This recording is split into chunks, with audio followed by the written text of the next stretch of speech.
Welcome to section 2. Both our last two lectures ended with me promising that we'd cover just enough math and that it's less than you're afraid of. This is me keeping that promise. We're not going to derive any proofs or anything scary like that. We're just going to build a strong enough base and a foundation so that if and when you see a key size or a block of hex or someone saying the data is encoded, you actually know what's going on. So, let's start with the most important one. Why cryptography uses math at all. Here's the thing that surprises most people. The security of modern cryptography doesn't come from keeping the actual algorithms a secret. The algorithms AES, RSA, SHA, 256, they're all public. And anyone can read the documentation and know exactly how they work. The design is published and reviewed by thousands of experts and attacked for years before anyone really trusted. The actual secret isn't in the method, but more over the key. And this idea has a name. It's called Kirchhoff's principle. A security should stay secure even if someone knows how it works, as long as the key stays private. And if your security depends on no one finding out how your system actually works, that's a huge issue. Well, that leads to the question, if the algorithm is public, where does the actual protection come from? Well, it comes from the math problems that are easy to do in one direction and incredibly hard to undo. We call these one-way functions. Think about it like mixing paint. Mixing two colors together is instant, but separating like a mixed color back into the two original is basically impossible. Cryptography runs on operations that work the same exact way. It's easy forward, but you can't really go backward with it. I'm going to show you guys a real one now. Let's take two prime numbers for instance, 61 and 53. Multiplying them together is very easy because 61 times 53 is 3,233. And you can do that by hand in a couple of seconds. Now, let's imagine I only give you the answer, 3,233, and I ask you to find which two prime numbers I multiplied. Suddenly, it's much harder. You have to search. With small numbers like this, you'll get there eventually. But now imagine the two prime numbers are each hundreds of digits that are long, and multiplying them is still very fast for your computer, but factoring the results back into original primes would take an incredibly long time, even with every computer in the world working together. That enormous gap is the philosophy behind the security model. Now, hold on to that idea, because it's at the heart of everything. Cryptography doesn't make information possible to crack in theory. It just makes them incredibly slow to crack. So expensive that no attacker would ever finish it in a useful lifetime. Security here isn't a magic wall. It's a math problem that the attackers can't afford to solve because of how complex they are. Now, to talk about the math, we need to talk about how computers actually represent everything underneath. And what I'm talking about is binary. Everything in a computer, every password, every image, every key is ultimately just numbers. And those numbers are certain binary. And with binary, instead of the 10 digits we use, 0 through 9, binary only has two, 0 and 1. Every single 0 or 1 is called a bit. A bit is the smallest piece of information you can have. It's a light switch that turns either on or off. On its own, a bit barely says anything, but a group of 8 of them together, you get a byte. And a byte can represent 256 different values. From 0 up to 256, that's enough for a single character, a number, or a piece of color.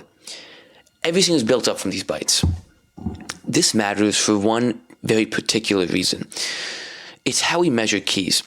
When you hear something uses a 128-bit key or a 256-bit key, the number literally means how many bits long the secret is.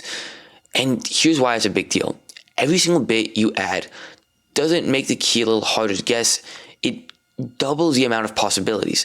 A 126-bit key has 2 to the power of 128 possible values.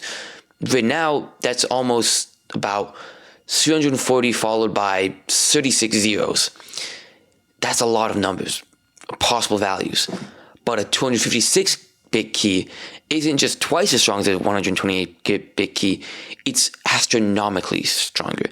They're worlds apart. And because the possibility doubles with every bit, this is why brute force, just trying to guess every possible key, is utterly hopeless.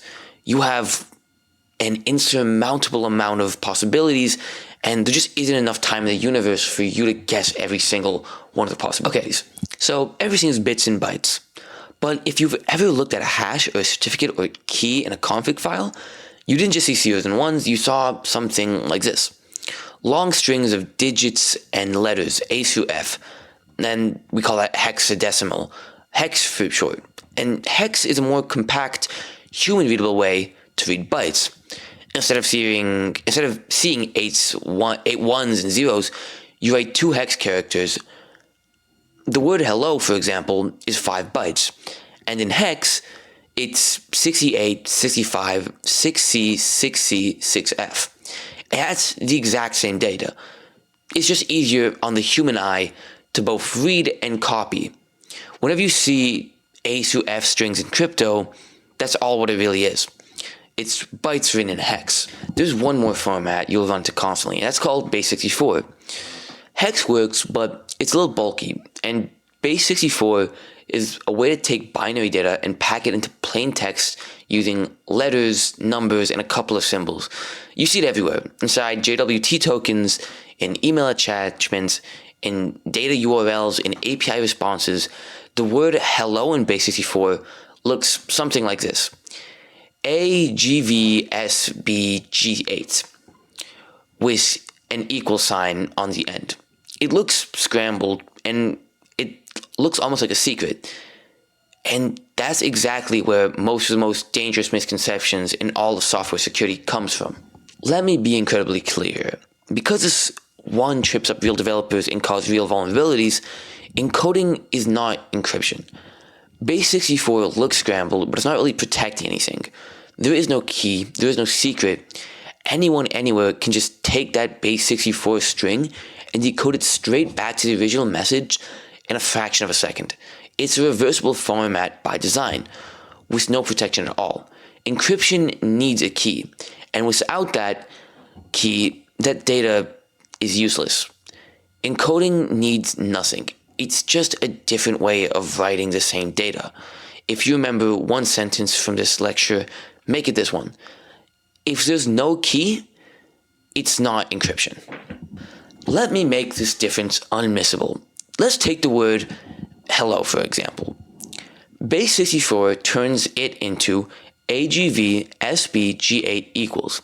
And to get hello back, I do nothing special. I just Base64 decode it. I don't have to use any passwords, no keys, and it happens in an instant. Now encrypt that same word hello with a key. You get something that looks similar. It's scrambled letters. But to get hello back from that, you must have the key. Without it, you're stuck, no matter how powerful your computer is.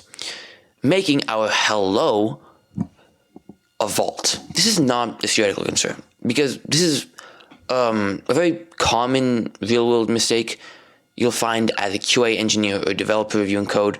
Someone stores a password or an API token or personal data, and they Base64 encode it, and it genuinely believe that they protected it.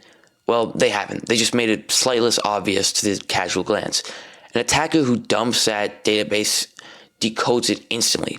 So when you're testing a system and someone tells you sensitive data is encoded, that's really your cue to ask the real question: is it encoded or encrypted? Is there a key involved or not? And that single question catches a surprising number of real serious bugs. Now, let's put it all together. Cryptography is secure, not because the method is secret, but because it's built upon math problems that are easy one way and impossible the other way. Everything underneath is bits and bytes. Key size measure the secrets in bits, and every bit doubles the difficulty. Hex and Base64 are just ways of writing data so that humans and systems can handle it. And encoding, no matter how scrambled it looks, is never encryption because there is no key attached to it. And that is Math Foundation. Notice we didn't need a single proof. From here, the next few lectures goes deeper into pieces that make this actually work. So, I'll see you guys then. Bye.